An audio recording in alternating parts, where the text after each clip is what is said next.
Assalamualaikum warahmatullahi wabarakatuh. Halo semuanya, jumpa lagi dengan saya Chow Sing Sing, kurator dari podcast horor Night Story. Halo, apa kabar semuanya? Semoga kalian semua baik-baik saja ya. Dan seperti biasanya, pada malam hari ini saya kembali dan akan membawakan sebuah kisah mistis untuk kalian semua. Kisah mistis kali ini saya datangkan dari tweet Twitternya Mas Indrawan, yang bercerita tentang pengalaman saudaranya saat menempati rumah baru. Seperti apa kisahnya? Mari kita simak. Cukup lama Teguh selama ini menumpang hidup di rumah mertuanya. Dari awal menikah dengan Ida istrinya, memang sudah ada niat untuk segera pindah dari rumah tersebut. Selain tak enak, ibu mertuanya kadang suka cerewet. Teguh yang sifatnya agak perasa, jadi kurang betah dengan sikapnya tersebut. Dan untungnya Ida juga setuju untuk diajak pindah. Dengan dana yang minim, Teguh mulai mencari di sana kemari rumah kontrakan yang sesuai dengan budget yang dimilikinya. Setelah berkeliling hampir setiap hari, berhasil juga ia menemukan sebuah rumah sewa yang letaknya di sudut timur dari kota ini. Sebuah rumah yang sebagiannya berdinding kayu dan masih berlantai papan. Ukurannya lumayan, dengan 2 kamar tidur dan dapur yang lega. Rumah ini masuk ke dalam sebuah gang dan letaknya agak menyendiri dari rumah-rumah warga lainnya. Sekitarannya terasa sejuk karena banyak dinaungi pohon-pohon rindang di sekeliling rumah tersebut. Merasa cocok dan juga menimbang dana yang dimilikinya, Teguh memantapkan hati untuk menyewa rumah ini. Ia catat nomor telepon yang tertempel di depan rumah itu dan segera mencari wartel terdekat untuk menghubungi pemiliknya. Berdasarkan cerita dari si pemilik, kalau rumah itu sudah cukup lama kosong sejak ditinggalkan penyewa sebelumnya. Ya, kurang lebih hampir 1 tahun. Setelah sedikit bernegosiasi, akhirnya berhasil juga Teguh mendapatkan rumah itu dengan harga yang sangat miring. Si pemilik beralasan, yang penting ada yang merawat rumah itu ketimbang kosong tanpa ditinggali. Teguh pun senang. Niatnya untuk segera pindah dari rumah mertuanya akan segera terwujud. Ida agak ragu ketika pertama kali melihat rumah itu. Selain bentuknya yang tua, lokasi rumah yang terlalu menjorok ke dalam makin menambah kesan seram. Ida belum terbiasa dengan suasana seperti itu. Tapi Teguh mencoba membujuk istri tersayangnya dengan alasan kalau uang sewanya sudah dibayar lunas dan suasananya yang sejuk cocok buat anak mereka yang akan lahir kelak. Ya, Ida memang sedang hamil muda saat itu. Hari pertama menempati rumah tersebut diisi dengan kesibukan mereka membersihkan dan merapikan barang-barang. Tapi malamnya mereka malah sulit untuk terlelap. Padahal badan terasa lelah setelah berkemas seharian. Mungkin karena masih proses adaptasi, ucap Teguh pada Ida malam itu. Setelah beberapa waktu kemudian, keduanya pun mulai terasa betah tinggal di rumah itu. Suasana yang sejuk dan sepi malah membuat hidup mereka terasa tentram.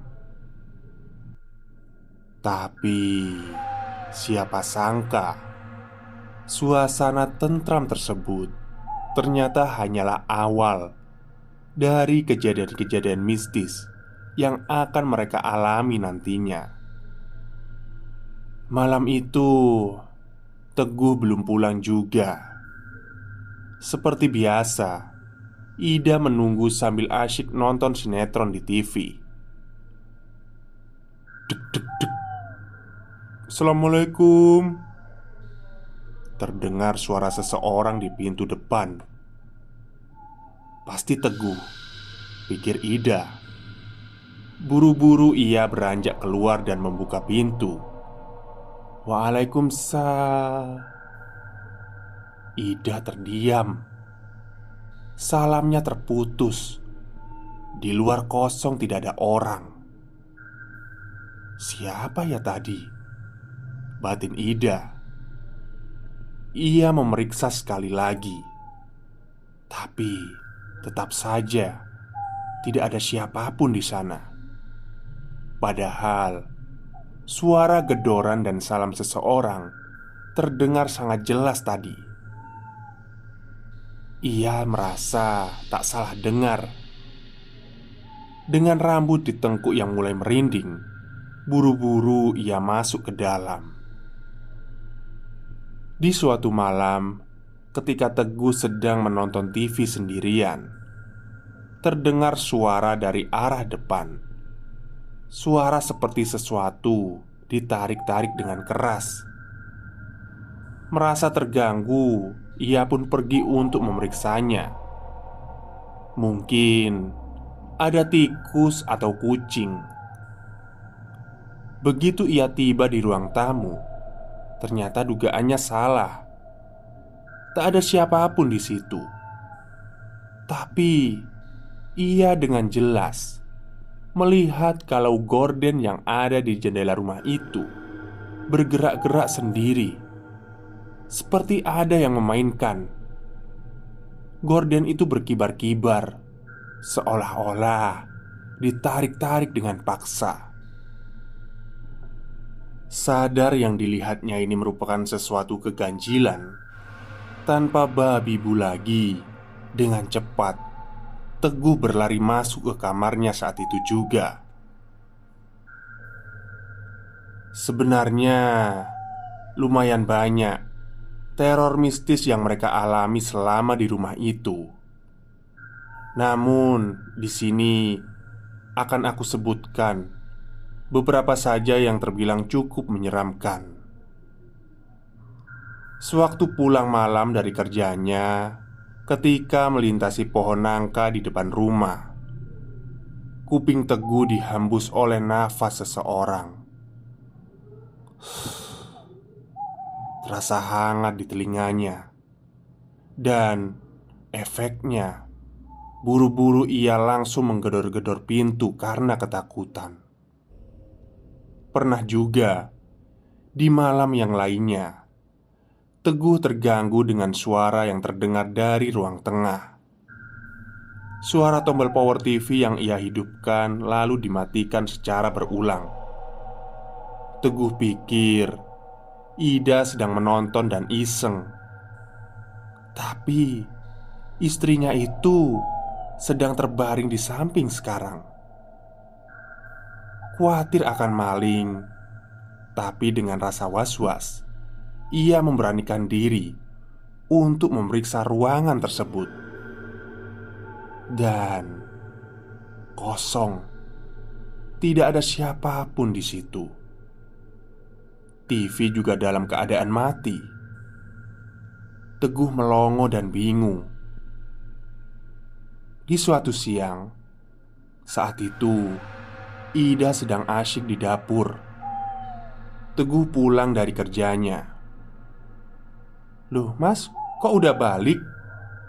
tanya Ida pada suaminya itu. "Lagi pusing," jawab Teguh yang langsung ngeloyor ke kamar dan berbaring.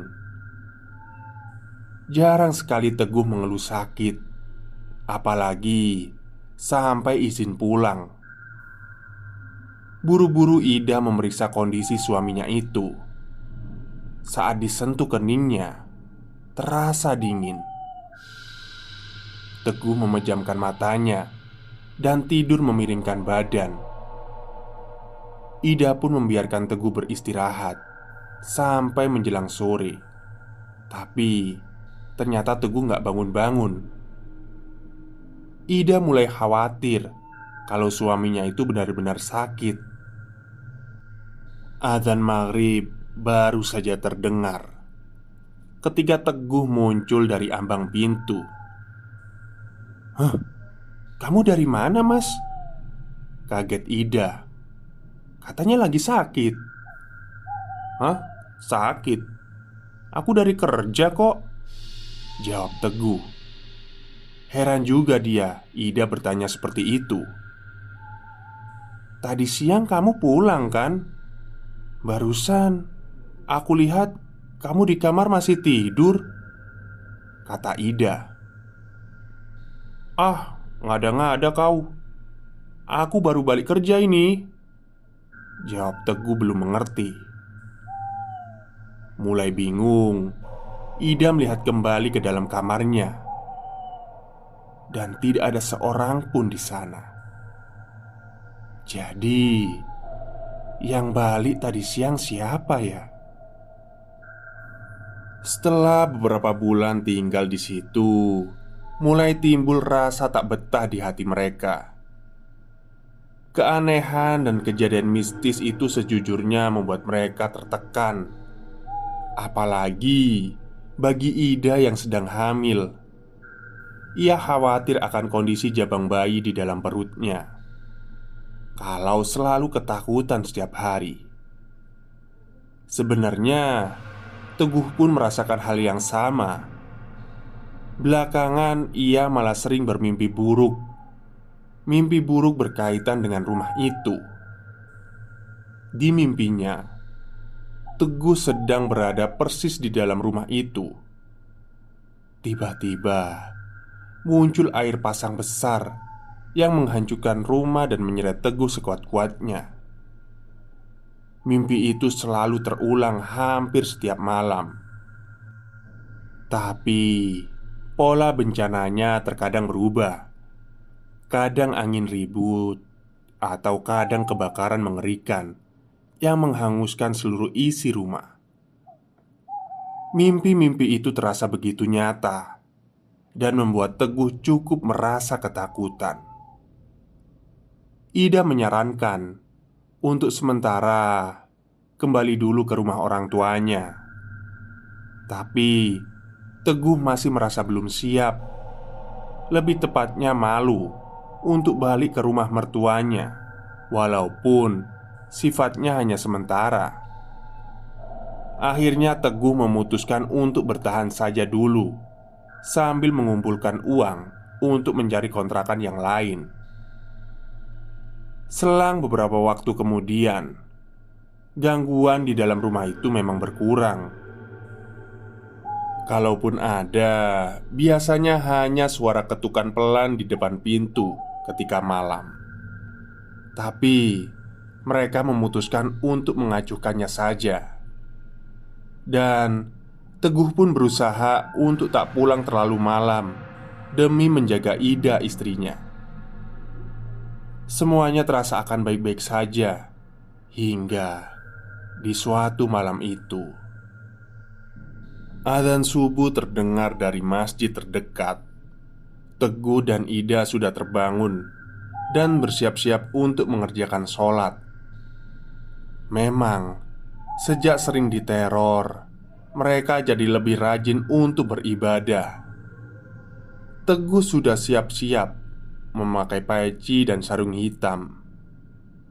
"Tunggu ya, aku wudhu dulu," kata Ida yang baru terjaga. Segera Ida keluar kamar dan berjalan ke kamar mandi yang ada di dapur.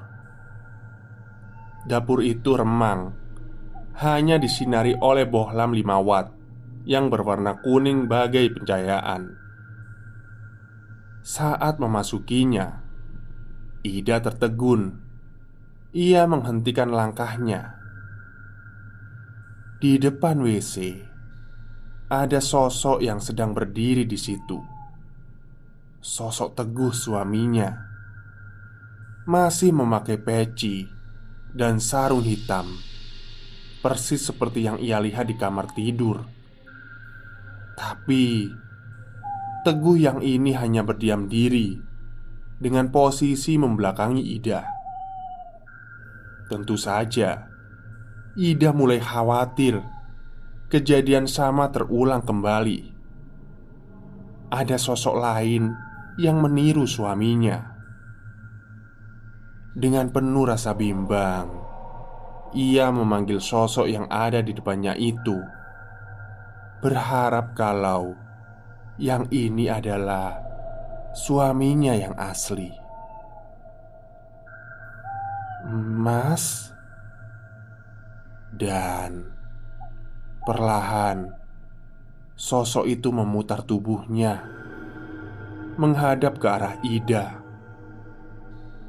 Di antara keremangan cahaya, Ida masih dapat melihat kalau makhluk itu menyeringai dengan rupa mengerikan. Ia terkekeh tanpa suara. Wajahnya hitam dan gelap. Mendadak Ida tak bisa bergerak. Mulutnya pun terkunci.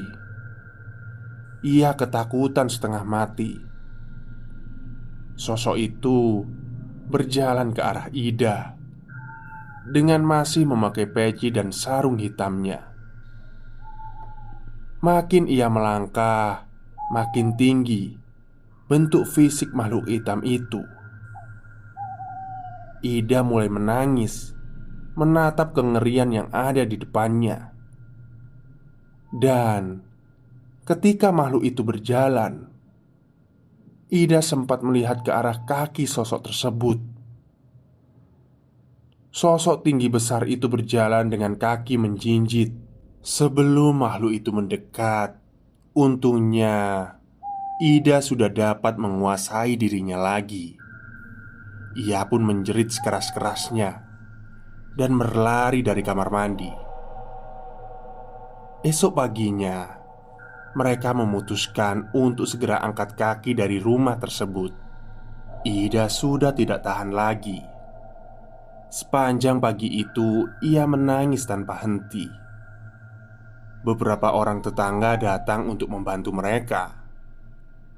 Salah seorang tetangga bercerita tentang rumah itu. Akhirnya, sebuah fakta terungkap.